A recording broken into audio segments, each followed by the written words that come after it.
As mentioned in the introduction, the decade of the 1920s was a economic boom of a time. Particularly doing well, especially in the late 1920s, was the stock market.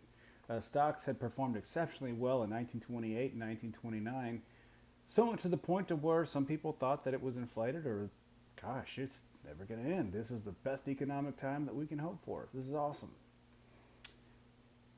Some things really started to come to a head. There were some signs that the economy was about to take a very sour turn. And one of the things that came about was Black Tuesday, October 29th, 1929. That particular day, nearly 10% of the entire Dow, Dow Jones Industrial, the measure for how well the stock market's doing, lost 10% in one day. That's equivalent to about the entire prior year's gains. Imagine losing that in just one day. Well, that's kind of happening amidst this whole coronavirus situation. The Dow, which had been approaching 30,000 just a matter of a couple weeks ago, has dropped significantly to the point where it was under 20,000. It's lost about a third, about 30% loss. Hopefully, it's going to recover once the coronavirus situation shores itself up. Things will invariably improve. Our history suggests that even in the worst of times, we will eventually overcome. But that wasn't always known in the Depression era. And so the economic tumult that came about as a result of Black Tuesday wasn't the cause of the Great Depression. It was an indication of what was to come in the decade of the 1930s. So, what were the causes of the Great Depression?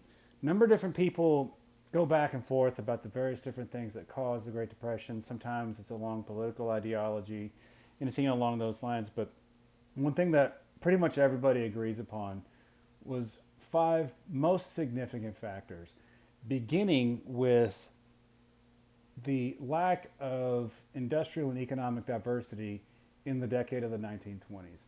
The United States in the decade of the 20s largely focused and relied upon its construction and car industry. The automobile industry had been revolutionized rather, when Henry Ford advented the idea of the assembly line, making cars much more efficient to build, therefore less expensive to buy. America's economy relied very heavily upon that, especially as you had other companies like General Motors and Chrysler that came up about that era as well. And then, of course, the construction industry. Because of the economic boom of the 1920s, you started to see a real massive growth within all kinds of different things, especially as you have better metals being developed, the Bessemer process making steel that much more efficient to produce and also a stronger product and also a less expensive product. You have skyscrapers, you have all kinds of construction projects being built. The problem is, in the decade of the 1920s, as it came to a close, construction started to halt quite a bit. And as they declined, construction and the automobile industry, so did the entire economy. So, as fewer people are buying vehicles, as fewer buildings are being built, fewer people are at work, fewer people are earning pay, fewer people are buying things, buying cars, pumping money back into the economy. So, the United States in the era of the 1920s, unlike today, relied upon two major industries. There were others that were reasonably significant, but construction and the automobile industry were undoubtedly the two. And when they started to sag, they dragged the economy down with them. The second major cause of the Depression was how quite a significant amount of wealth was concentrated among the most wealthy. There wasn't a whole lot of wealth diversity, if that makes sense. And so the distribution of wealth concentrated in some of the higher demands meant that people who didn't have as much access to everyday products that somebody who's more wealthy could afford. And as products became more and more scarce, they became more expensive. Well, if you're not doing as well off, you're not going to be able to pay for as much of that. So the income gap and the uneven wealth distribution also invariably caused a large chunk of the depression on its onset. Another thing, and one of the very biggest things, quite honestly, is America's very poor credit structure at that time. So, what do I mean by that? Take, for example, um, when I was 22 years old out of college, I went to a department store and I bought a dress button up white shirt for $40. I didn't pay $40 cash for it, I put it on my credit card. And being 22, I didn't pay my credit card off in full every month. I paid the minimum payment, like $5 or $6 a month, something like that at the time. So by not paying that $40 off all at once, I kept paying that minimum and I still had a balance that actually was starting to grow and grow. And eventually, this $40 shirt that I bought, because I was making the minimum payment, became more like a $100 shirt over time.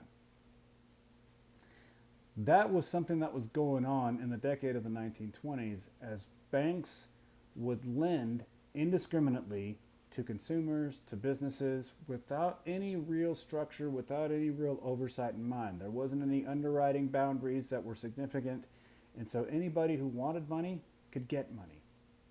And that became a significant issue when banks actually started calling back their money and couldn't get it because more people started to come out of work.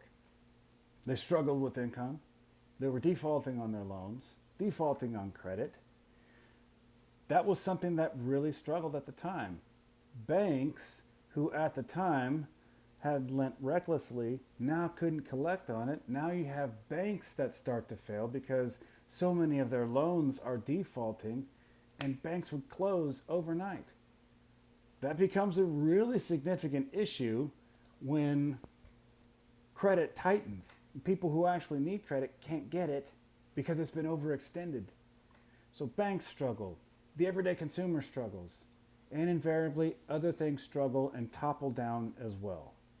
So because there wasn't a significant credit structure that actually helped banks responsibly lend money, have them underwritten well, there wasn't really anything in place, especially as we developed a consumer society, people doing the smart things. You had more credit available in the 1920s than you had at any other time in American history, and there wasn't any oversight to how people borrowed.